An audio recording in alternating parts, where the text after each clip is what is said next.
OG Rose, and today we're going to be talking about Belonging Again II.1. We're going to be doing an introductory presentation.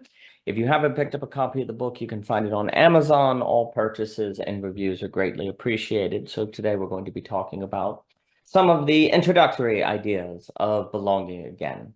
And to start, these are some presentations, many of them at Philosophy Portal with Cadell last. I highly suggest you check them out. We've also done classes at Parallax that will be elaborating on some of the ideas here. We suggest that you check out those resources. All of these were a lot of fun to be part of. And some relevant concepts from Belonging Again, Part 1. The first is the idea of a theory of psychohistorical process and tragic sociology. Philip Rieff ended, and we'll talk more about this in a moment, he ended the Triumph of the Therapeutic saying that a psychohistorical history and process needed to be elaborated on to kind of describe how society ended up where it had ended up, according to him, on the Triumph of the Therapeutic. And a hope of Belonging Again, the explanation, is to go into detail on that and to provide an explanation. And we're also going to talk about tragic sociology, which is inspired by Martha Nussbaum, her book mainly, The Fragility of Goodness. And it's the idea that we need to think about society not really as problems and solutions. That leads to a really dysfunctional democracy for her, but as problems and really management and trade-offs. If you want privacy, you may have to sacrifice some protection. If you want freedom, you may have to sacrifice some social support. You can't necessarily have both. And so it's trade-offs. And in my opinion, sociology is at its best when it thinks about social imagination, plausibility structures, and the like in terms of trade-offs. We also talk about the trans of believability based on a phrase James Wood, the literary critic, and that's his picture next to Rieff, used to describe David Foster Wallace, where he warned that the massive acceleration, all of this, these details, these he calls it, I think, hyper-realism, all these details that come rushing at you, break the trance of believability. And I like that phrase because it suggests kind of a role that arguably society should have, is to maintain a trance of believability on you can believe that the world you live in is actually plausible. And without that trance, we tend to go crazy. It's also a piece in Belonging Again on native tongues, on the idea that, if you learn a second language, if you have to really think about it when you use it, and we tend to be most functional when our worldviews are like a native tongue, something we can just use without thinking about it. And when we have to think about it, that creates some anxiety and can make it difficult to feel like we belong. We also talk about the death of process and the death of skepticism, which is the notion that today we kind of associate process, judicial process, legal process, with contributing to injustice and oppression. And likewise, we conflate skepticism with not believing in, and this makes it very difficult to be skeptical or to have processes in our society. We also talk about how there's a kind of honor that can be given thoughtlessness. If you say, well, this is what I believe, and that's just how it is. There's a certain nobility people can receive for good and for bad, but it can also mean there's an honor in the conditions that make possible the banality of evil. And then we also talk about metamentality, which is metamentality is when I can say, I think, you think, I think, or I think, you think, I think, you think, on and on and on, all these different layers. And when sociological givens are eradicated, when we start questioning our beliefs and our worldviews, we tend to unleash metamentality. And it's very difficult to control. So that's a key principle from the book as well. And there's a playlist on Belonging Again, Part 1, that goes through each section in greater and greater detail if you are interested, and I highly suggest. We also talk about, there's a piece called The Greatest Problem of Philosophy is Philosophy, and that's inspired, and that will allude to the great Samuel Barnes's book, The Iconoclast, which I highly suggest. And it's the idea that philosophy, you can always philosophize about everything, and because of that, you can always disturb your ideas and beliefs, and that could lead to anxiety. And also, once philosophy is unleashed, and we'll get into this when we talk more on Hume, it's kind of hard to stop, and you can question and deconstruct everything. And this can lead to issues, especially sociological and individual. And Mr. Barnes, on his analysis of what he calls the meta question, does a very good job of talking about that of that subject. Again, I highly suggest his work. We then talk about on trust, based on the distinction Michel came up with on the difference between extending you trust and just trusting. Most of the time, we say that people have earned our trust, but really it's more so we just trust. We just believe in them until they break our trust. And the problem is that people have to earn our trust. We always determine when that is, and that can create a power dynamic that becomes very problematic. And there's always probably reason to delay extending trust. And so in a society where givens have been destroyed, it's hard to trust can be broken, and then it can be almost impossible to restore. And it certainly can be impossible if people don't want to restore it. We also talk about the mob versus the mass. The mob, you can think of the French Revolution, kind of the mob tearing everything down. But there's also a mass, and I do think there's a difference here. The mass may be more like the thoughtless banality of evil that Hannah Arendt describes with Nazi Germany. And of course, mobs can lead to mass and masses can lead to mobs. They're not clearly cut. You could say if Strauss is right about German nihilism, this sort of rage for values and nobilities that led to Nazism, well, then it turned into a mass, right? So these things can kind of go together, and there's a piece in there called, what does Strauss have to do with Arendt, etc. We also talk about the value circle and the conflict of society. And the value circle is basically the idea that you have to have values. You can look to Mr. Barnes' missing axioms as an example. That's basically impossible to be a nihilist. If you say you're a nihilist, but then you get up and, eat chips, then you're valuing chips, right? Like you can't act like a nihilist. Well, likewise, it's not actually possible to act like you don't value things or that you don't have values. So you're always already in values. And here's the problem. The conflict of society is where we cannot help but feel like our values should be just done, that they don't have to be processed, that they don't have to be socially mediated. What we value feels like it should just be, that we shouldn't have to negotiate them, right? But you see, if that was the case, if our values were just being, then that would be a totalitarian society. That would be one that erases difference. And so there's a conflict of society where the conflict of mind from the first book of the Truism of the Rational is the idea that epistemic responsibility from Clifford comes in conflict with epistemic possibility. What we feel like is we should do what is epistemically responsible to do, say, learn everything. It feels irresponsible to have a view without reading and learning everything.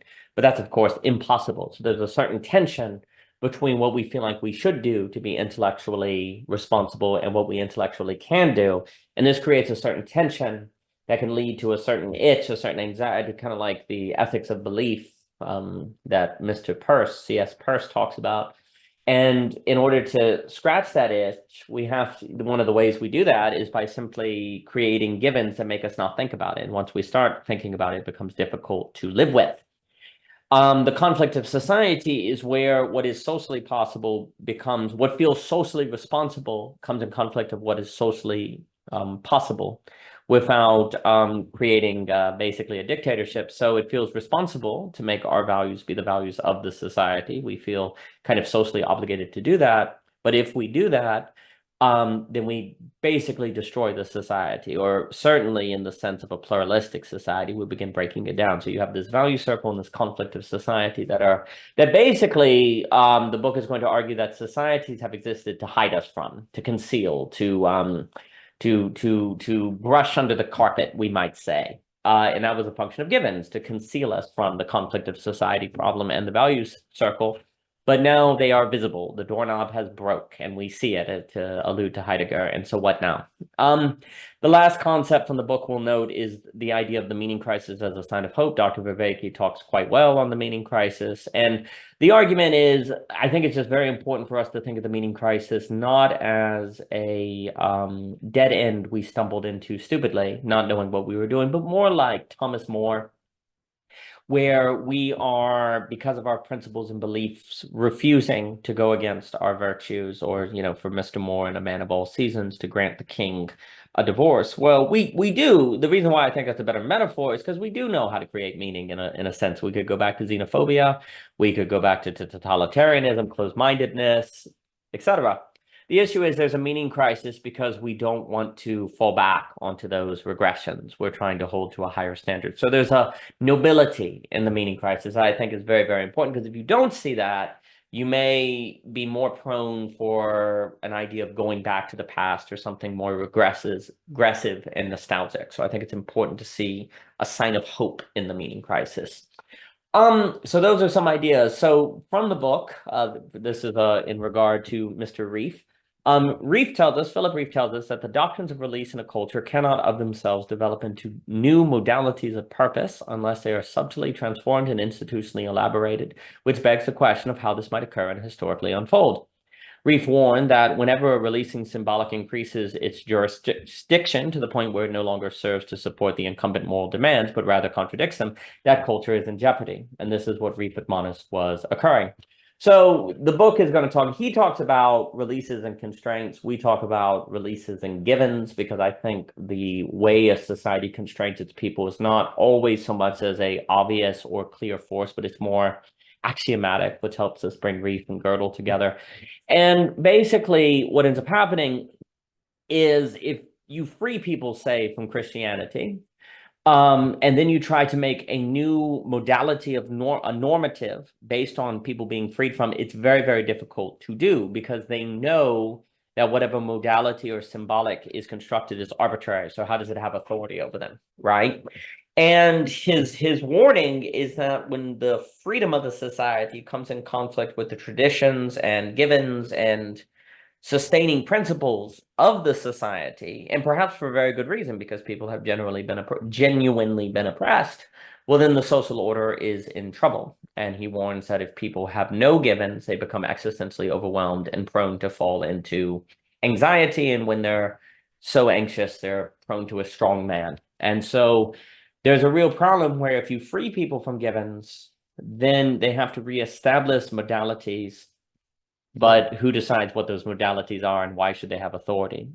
Brings to mind Wittgenstein's idea, where he said that restoring a tradition is like trying to repair a spider web with your bare hands. It's very, very difficult, but this seems to be our challenge. Rieff also claims that he is not interested in defending the traditional culture that is today increasingly lost, writing that the classical internalizations of social authority as an unconscious conscious may be indefensible anyway. So he is not a regressive. He's not saying get back to the past. Rieff tells us that we are in trouble without social constraints, but he also tells us that we cannot be quick to reestablish them. In other words, the loss of givens is a problem, but the solution isn't necessarily to bring them back, at least not how traditionally understood. So this is not we're not talking about returning givens in the traditional sense. There will be language of a sublation of givens into gifts, or the Nietzschean idea of taking a law and hanging it over your neck. Like you make a law, you impose a law on yourself that you treat as authoritative. But this is different from going back to, say, thoughtlessness or the norms of Foucault that can be oppressive and so on and so forth. But of course, this poses some challenges. I think another way to think about this, I like this part out of the parallax view that Zizek makes on page 331, where he's talking about how in Islam that there's the veil that women can wear. And what he's trying to point out is that all choice also entails a certain meta choice, a modality of the choice itself, where the background that choices are made in changes the meaning of the choice. So basically a way to look at it is after release, after say neoliberal release, where individuals are not oppressed by a traditional background, they're free, but after the release, the veil in Islam is no longer a sign of their belonging to the Muslim community, but an expression of their idiocentric individuality. And I think this is very important, because you see, once belonging, you're freed from belonging. If you say choose to be a Christian or choose to be a Muslim or choose to be an atheist, it's an individual choice. It is not evidence of being part of a community or a collective identity.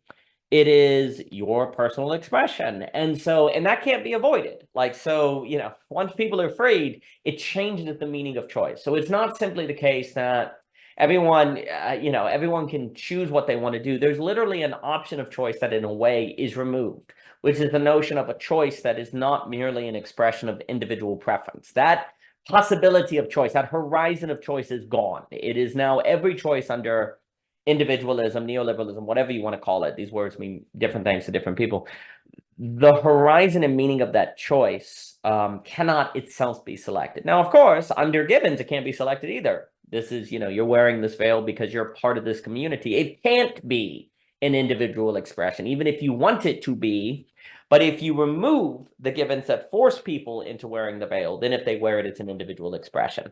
You can't get both. This is really the problem. You can't get both. You couldn't say, have yourself not be under neoliberalism and have the veil not be seen by others as possibly an individual expression, right? You can't give both. You have to have one or the other, and that creates tensions. Because then, if, say, you're wearing the veil because you really identify with belonging with the Muslim community, you can't force other people, and this is the meta-mentality stuff, you can't force other people to interpret your choice that way because you could choose to not wear it. And so there's a necessary way that you can be interpreted now that cannot be avoided. So the modality of choice, the meta-choice, as Zizek is saying here, is inseparable from the choice. You can't just have you could almost say a pure choice, an autonomous choice that doesn't also bring with it a certain horizon or modality. And so Zizek writes, this means that the subject of free choice can emerge only as a result of an extremely violent process of being torn out of one's particular life world, being cut off from one's roots. There is no way to increase individual options without doing this, but please note, this also helps us avoid the banality of evil. Under these conditions, it is less likely that people are going to fall into a certain faultlessness, a certain banality of evil. And so there's a kind of decentralization of choice that's going to help you avoid mobs, but it also will increase a lack of belonging. It will make people feel alienated. So it's all trade-offs here. Another topic that we will get into with the second book in the Truism of the Rational, which is the idea that when givens go away, maps tend to grow, or ideologies, and Zizek is a master on the topic of ideology. Maps tend to run in to fill in where givens weaken, so maps come in, or basically you could just say ideologies. I use the language of maps in honor of Alfred Korbowski, who wrote a tremendous book called Science and Sanity. And it also, the language helps connect it with Kurt Gödel. And I would also say it's going to get into the topic of, say, conspiracies. Hunter Coates has a tremendous book on that. Lorenzo and I talk about Pandora's rationality. So this book, the topic of maps goes together with this as well. The following that I'm going to talk about, you can find elaborations on at the Philosophy Portal Science of Logic course. Please go and join this class, listen to the lectures. They're still available for purchase. I highly suggest it. This class on the science of logic was truly tremendous. So do be sure to go check out more there. And again, you can find it philosophyportal.online. So something we talked about is the idea of the spread of philosophical consciousness. And this we can overlay with the idea of the loss of givens. And this slide is from the presentation Hume to Hegel, which again, go to philosophyportal.online for more. And what Peter Berger, the great sociologist, tells us is that today we are all condemned to be existentialists. And it's basically because with individual choice, we then wonder why we make X choice versus Y choice if we don't have social support. And this can lead to anxiety. And so we're all existentialists today. If we look at Mr. David Hume, which I'm deeply inspired by the readings of Donald Livingston, who wrote a tremendous book on Hume called Philosophical Melancholia, and also Norman Kemp Smith is a great scholar. David Hume will talk about the spread of philosophical melancholia and philosophical consciousness, which for him dislodges people from common life is a language he'll use, which leads to various pathologies. And Livingston says, you can say for both Hume and Hegel, they are both among those rare thinkers for whom philosophy itself is the fundamental problem of philosophy. And so we have to look, if we're going to think the problems that are caused by the loss of givens, which is a philosophical state, then we have to look at philosophy itself and the problem of philosophy itself philosophically, which is rather odd. But with the spread of philosophical consciousness, this also leads us into perhaps ending up in a novel of Thomas Pynchon, like The Crying of Block 49, and that's a theme of the book. We can also talk about how there's this wonderful line in The Brothers Karamazov where an old doctor tells Father Zosima The more he loved mankind in general, the less he loved people in particular, that is, individually as separate persons. And Dostoevsky can be seen as deeply concerned with, say, falling in love with the nation state instead of the community, falling in love with humanity versus the individual, abstractions versus the concrete.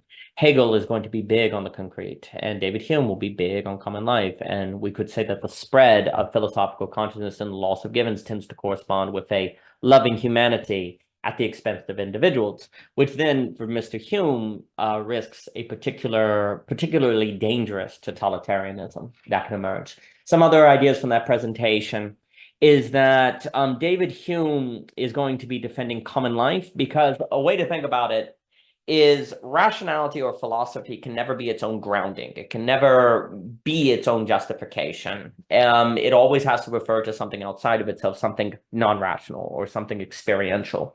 A lot of people see David Hume as kind of a trickster, just playing games on deconstructing ethics or the individual or stuff like that. But really what he's trying to do is deconstruct autonomous rationality, the possibility of thought being its own justification. It always has to refer to something outside of itself, which means it has to be humble. There's a certain humility that comes with common life. And a way to kind of think about it is the following question, inspired by that hilarious Simpsons skit on smoked hams, I believe, clams or whatever. It's hilarious. Can you know a hamburger without eating one? Can you really know what a hamburger is without eating one? Can thought ever really give you the qualia of the experience? I think all of us would say no, that thought of a hamburger has to be in concert with the experience of a hamburger.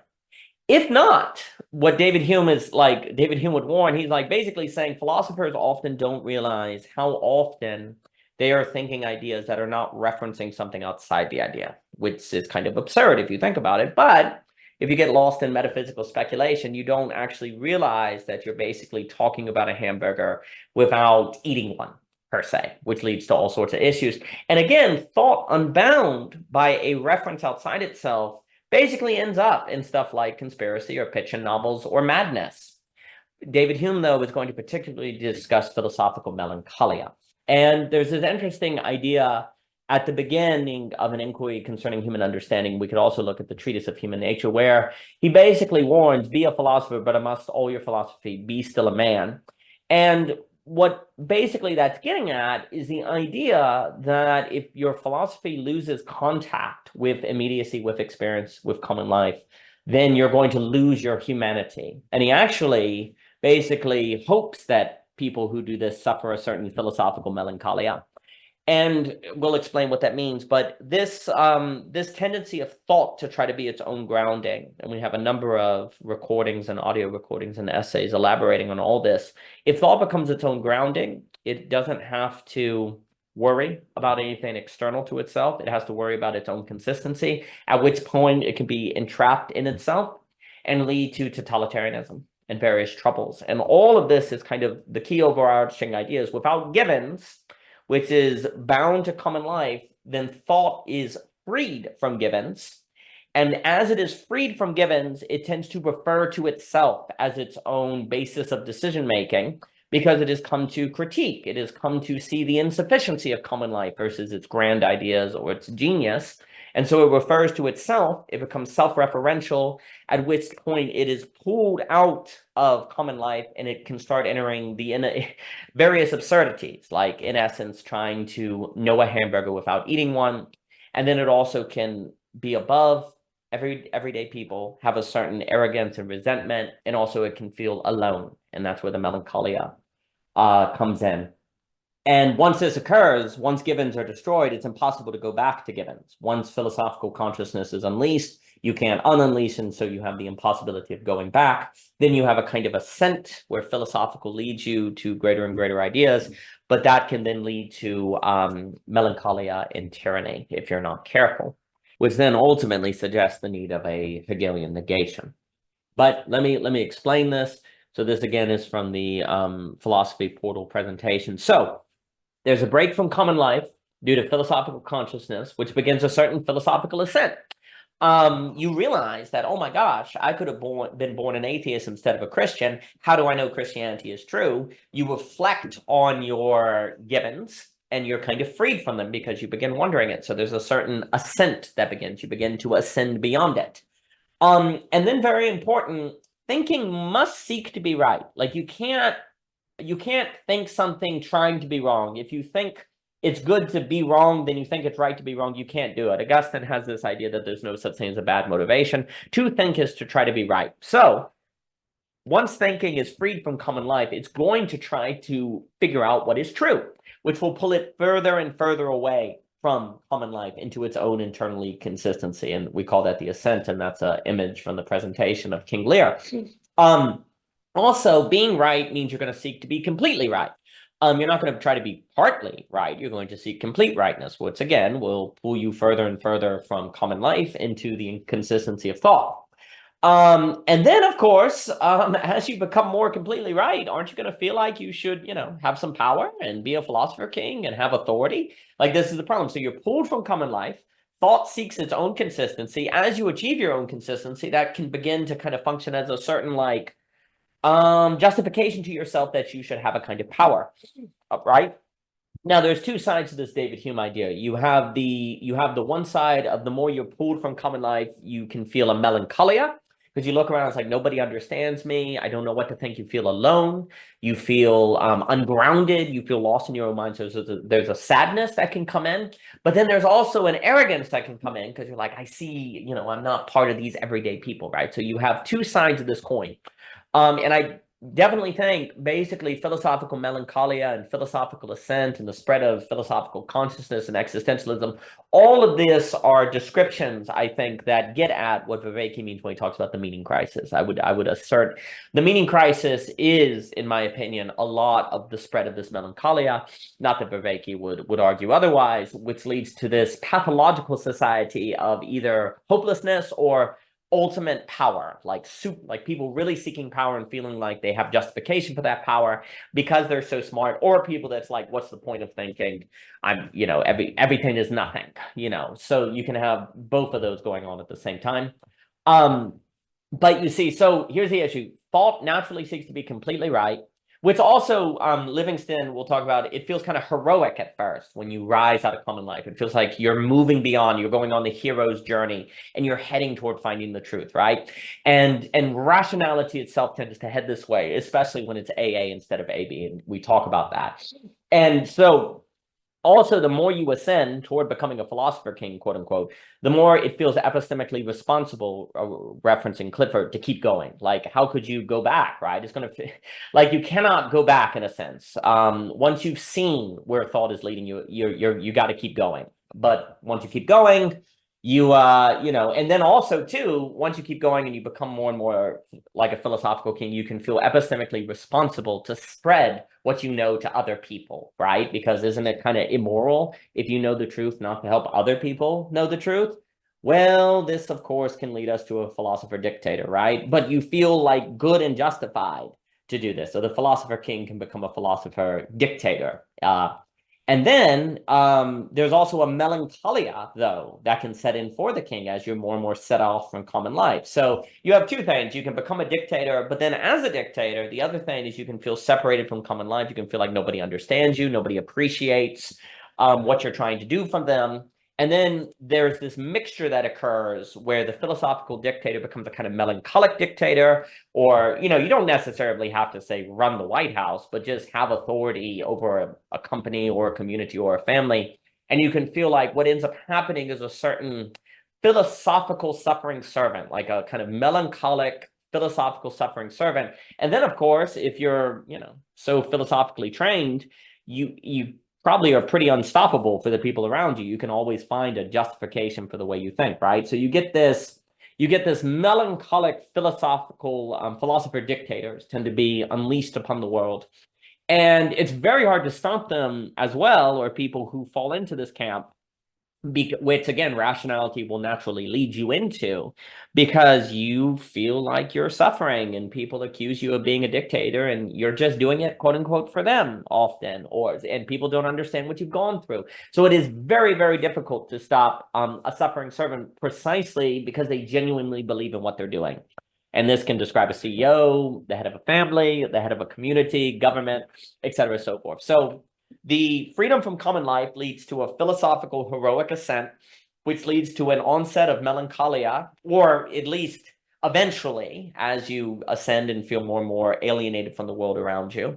But as you gain philosophical capacity, you feel more and more like you should have authority over what happens in the world, which leads to a kind of philosophical dictator. And then that can turn into a kind of worse form of the philosophical, melancholic, suffering servant, because you can feel like nobody understands what you're doing and you're trying to help people and they don't get, and that can get you, and that can make you more and more unstoppable, precisely because you know you're genuine in your intentions. You're not trying to control people, you're trying to help them.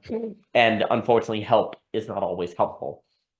And so basically today we're all kind of prone to become philosophical suffering king servants, Christ-like. And, I was speaking with Ebert about how even like people who aren't Christians still have as the paradigm of ethics Christ. And this is quite bad. Because then like everyone is kind of a suffering sacrificial lamb for their own beliefs. But this can actually lead to pathologies because it doesn't have to serve common life. Here's the problem. Like it's thought only having to reference thought. So it doesn't have to serve the common life. Let's put it this way.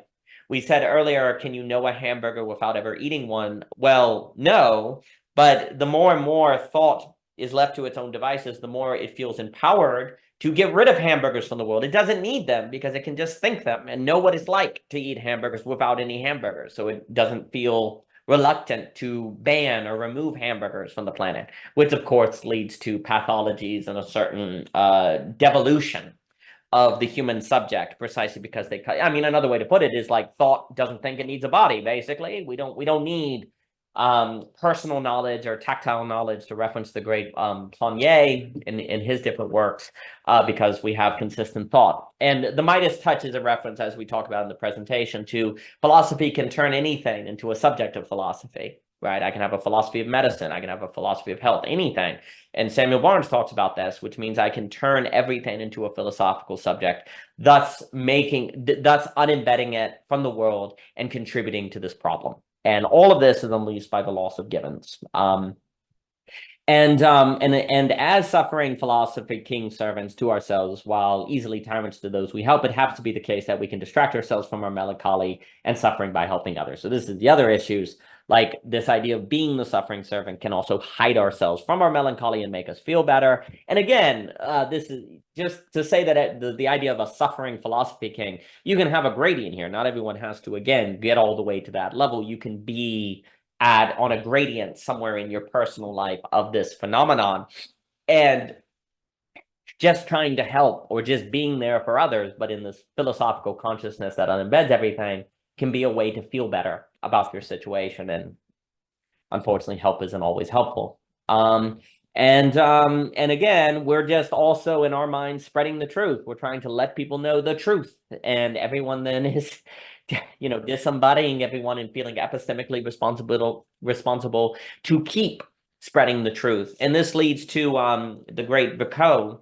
He talks about the barbaricism of refinement. And that's definitely what Hume is talking about, even though he doesn't use that language so much.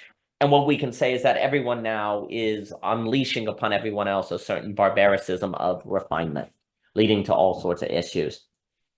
And this is compelling everyone to become unstoppable and philosophical suffering servants. This epistemic responsibility, in this sense, is contributing to the spread of the meaning crisis. Because the way that we find meaning can be, if we're not careful, Vervaeke puts great emphasis on embodiment and tactile knowledge and all these things, which is the right direction. But if we're not careful, the ways we can deal with nihilism is precisely by going deeper into this autonomous rationality and self-consistency that actually makes the problem worse, in response to which we might try harder, making it worse and worse and worse and worse. So it's a real issue.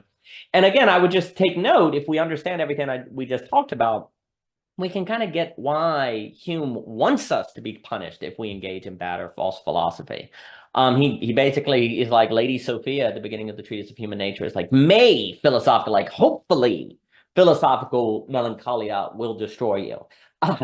Well, if you're going to end up as a tyrant or unleash a kind of auto-cannibalism upon the world, self-devouring thought, which I'm alluding to The Community, which is a wonderful novel by an Egyptian writer, or if we're going to end up in the dialectics of enlightenment of a Horkheim or an Adorno, or the loss of values, as Mark Edmondson will say.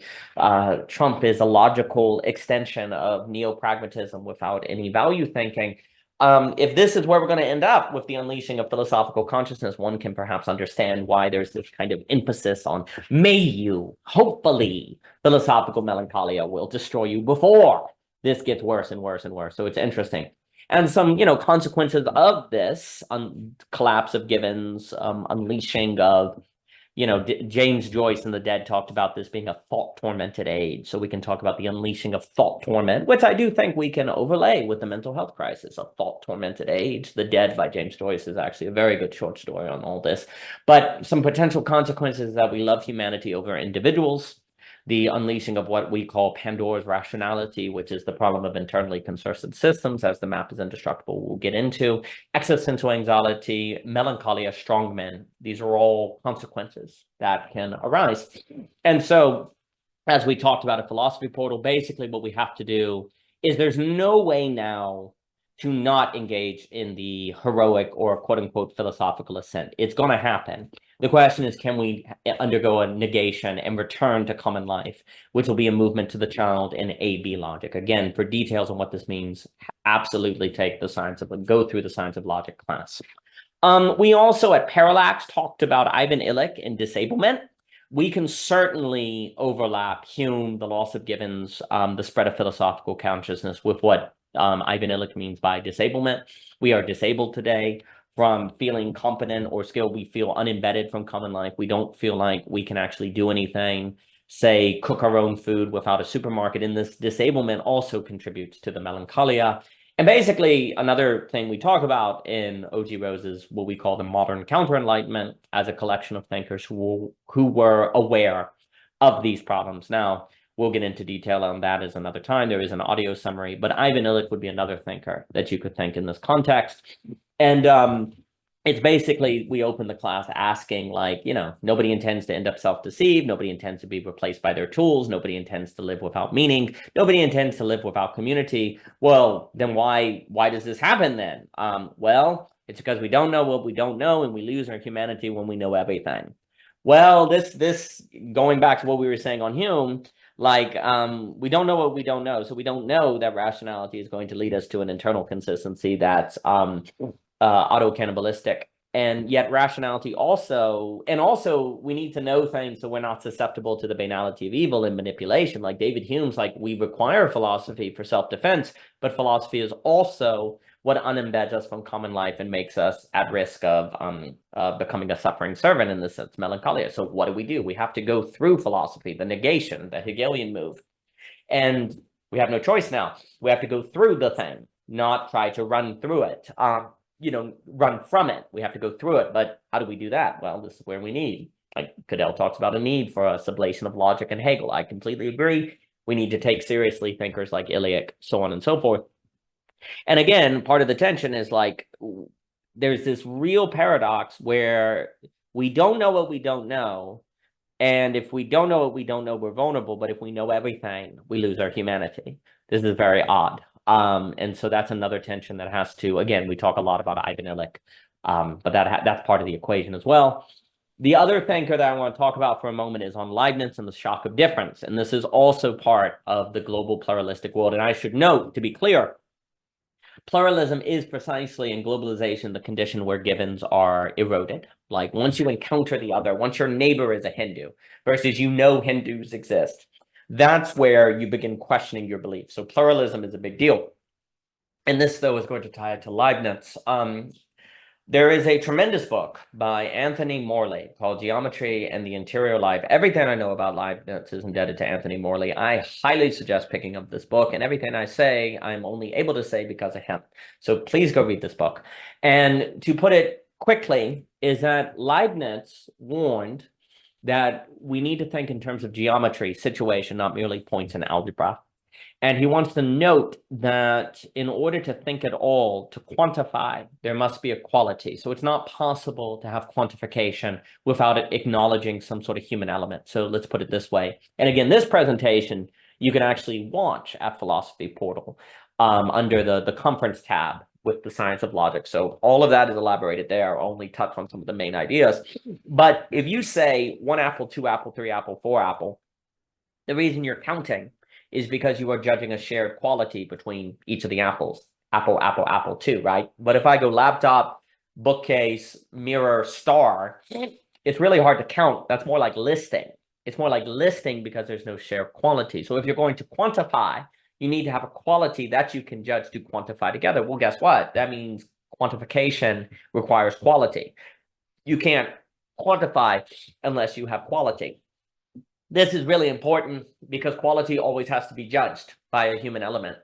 And that means there's always a situation. There is no intelligibility without a human judgment, ergo a situation. One can think of also someone like Barfield.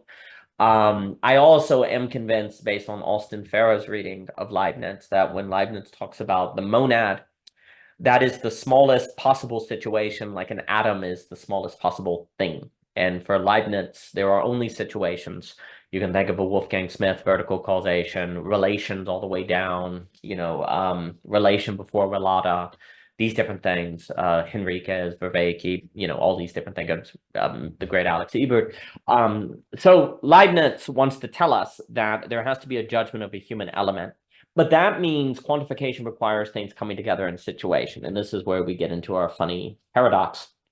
So Leibniz tells us that things are the same if you can't tell them apart, if you would confuse them as one another when apart. So in that first slide there, we're saying the apple is a situation, the bowl is a situation, the apple and bowl together are a situation, right? So it's all situations. It's not things for Leibniz, it's situations. But in the analysis of Citas, he points out that two temples, and Morley goes into great detail on this. Two temples are similar if you would confuse them as one another when they are apart, okay? So when they're apart, you would think they were the other. And the only way to know they were different is to bring them in together and see that they're different, right? So you have to bring them into a situation. And the example from the presentation is there. I see an apple in the kitchen. I go upstairs and I'm like, how did the apple get up here? I genuinely believe that the apple from the kitchen is now upstairs. And then I go down and go, oh, wait, I have two apples now. Ha! That means they are similar because you could confuse them as the other when you see them apart, okay? So the only way to tell similar things are not the same, but similar, which means two instead of one, is to bring them into situation. But this is also very interesting because it means similarity is discovered in a certain shock. You bring things together because you think they are the same. But actually, by definition, if you bring them together, it always must unveil a difference, right? Because if it didn't, they'd be the same apple, right? So there's always a shock that occurs. And the presentation is going to go into detail where this means that basically we form communities because we think people are similar. And I was speaking with Layman Pascal about this the other day. And yet the things that are similar are that which you can only tell how they are different when together. And then together, the difference comes out. But here's the other funny thing. Once the difference comes out, you can't unsee it. Now you know there is a difference. It is undeniable because they've come together. And working through that difference and negativity is the key to community. But this is really important for globalization. And Cadell's all over this in the class, please note. And we have some other presentations on, say, Nietzsche and so on and so forth that go into detail, again, at the conference tab on Philosophy Portal. But critically, if we want to belong again, we've got to learn to, it's going to be based on a shared quality judgment that brings similar things together. And then we have to be able to handle the difference we encounter that must surprise us precisely because we brought them together thinking they were similar. So community is only possible by setting up the conditions of a surprise that once it occurs, you can't unsee it. And of course, one would think Lacan's the real at this point. But here's the critical point. Today, once globalization has happened and all the we're all just human beings. Yes, there are Christian atheists. This was kind of the 90s. It sounds like the 90s, James Hunter, and talks about multiculturalism. And there was this idea that we're all the same. And so we can all work along. Well, we brought everyone together and found out we're not all the same. The difference is deep. This is where now we're having all the political tensions. So a difference has emerged that now we can't unsee. Now we've seen it, so we're stuck with it and we can't go back. Just like when you're unembedded from common life, you can't go back. Once philosophical consciousness is unleashed, you can't go back. So we're in a world where we cannot go back. We now know people are different. deeply, really freaking deep. They can't all just be neoliberal, Francis Fukuyama, end of history. Even though that book is more sophisticated, it's quite tragic, actually, interesting enough. But, I have in mind, like the latter, Speak Memory, Nabokov at the end talks about this picture that once you see, you can't unsee it. Find what the sailor is hidden. I talk about that a lot. And one may also think about the Zizek analysis on They Live, where once you put on the glasses and you see the world is full of aliens, you can't unsee it. Well, that's basically what has happened. We brought everyone together thinking we could all just be capitalists or whatever, and it turns out we're different, and now we can't unsee it. And that leads to a certain anxiety, certain trauma, certain pathology that all of these political spreads of popularism, whatever, are a product of. We've now seen a difference. And that difference, precisely another way to look at it, as you remove givens, then everyone is freed from common life, which then you say, oh, they're free now, we can come together. So you free people from givens, they're free. Oh, we're all bound just by justice or democracy, which is a philosophical notion that is its own justification as an idea. So you think you can bring people together. Well, then when you bring them together, that precisely unveils their difference. And now you can't unsee it. Which then, unleashed by philosophical consciousness, you might be all the more prone to move toward dictatorship or totalitarianism or a melancholia that makes you hopeless and just burn it all down kind of thing. The fourth Carmosa brother, who's more like the Joker from the Dark Knight, Smeardoll, as Daniel Zaruba also talks about. So, everyone is free from their common life, free from givens. So it creates the impression, oh, we are all in common. We all share a desire for justice, freedom, democracy, take your pick. People come together. Then they came together going, oh my gosh, we actually are different. Can't unsee it. And now we're stuck. What are we going to do? So this is our situation. Some other thinkers, I think Alex Ebert's tremendous paper on freak theory in the Enter the Alien anthology also speaks about at the end of the Doctrine of Being, where Hegel in the Science of Logic talks about basically ontology having a repelling, attracting structure. I think that also can be aligned with Leibniz, and I think the metaphysics of adjacency that Lim and Pascal go into are also very relevant. There's a paper on how the absolute might move that goes into detail, so those are all part of the equation as well. There are some additional presentations at Philosophy Portal. We have the one on Leibniz, we have the one on Lovecraft and Dante that I would suggest. And this is basically, we have to thank the Cypher community. I know that's a lot of different information, but these are the directions we have to go to deal with this difference that now we can't unsee. And so there are various skills and capacities that are now necessary. So, basically, can we belong again without regression? This is what we have to ask. And these are the hanging questions from part one that all of these different presentations and topics are pointing to, which, again, part one is going to frame as the question of, can we spread the conditions of childhood, the Hegelian Nietzsche, we might say? Can we become intrinsically motivated? These are all qualities of the childhood, the Nietzsche, which basically to be able to handle the shock of difference, we're going to have to spread the conditions of Nietzschean childhood. Now, what I mean by that, the book elaborates on, the playlist elaborates on, but these are some questions it leads us to because these are qualities of childhood. Can we become intrinsically motivated? Can we handle pluralism? Can we give authority to our choices and creations over us? Can we belong without stability guarantees, with anxiety, etc.? AB versus AA, absolute knowing, and so on. Cadell put this very well in his review of Belonging Again, part one, where he said, to read, and this is from the introduction of the book, we must find belonging in the place where we risk heartbreak, where the shock of difference, heartbreak, etc. Cadell worded the central concern of part one when he wrote, what Belonging Again invites us to think is what it would take to reestablish givens without recoiling back to traditional fundamentalisms. This is an important task and thinking path for young people today. That is precisely what we should be trying to think if we want to consider ourselves worthy of the title of intellectual. I think that's exactly right. Cadell put that very well. And to read from the final paragraph of the introduction of Belonging in II.1, part one made the case that we are still waiting, but the stakes are rising, that we need to address the task with which Nietzsche left us, as encouraged by Philip Rieff. We underwent an explanation of the psychohistorical process in part one to be positioned for an address of psychopolitical economy in part two. And here we will argue that there is always a human and contingent element, meaning the development of the subject is central. Part one left us with considerations of absolute knowing, children, and delusion Deleuzian Dividuals in the book also suggested that if we mean something traditional by the phrase belonging again is not possible or desirable without risking grave regression or consequence. In part 2, we seek to address this loss of possibility, and by belonging again, we might consider something more like belonging again in parentheses, which is a Hegelian negation sublation, suggesting that ours is an age in which we might belong for the first time, finally, to channel Little Gidding by T.S. Eliot. Nietzsche never wanted followers, Cadell stretches, but rather children. Might that be us?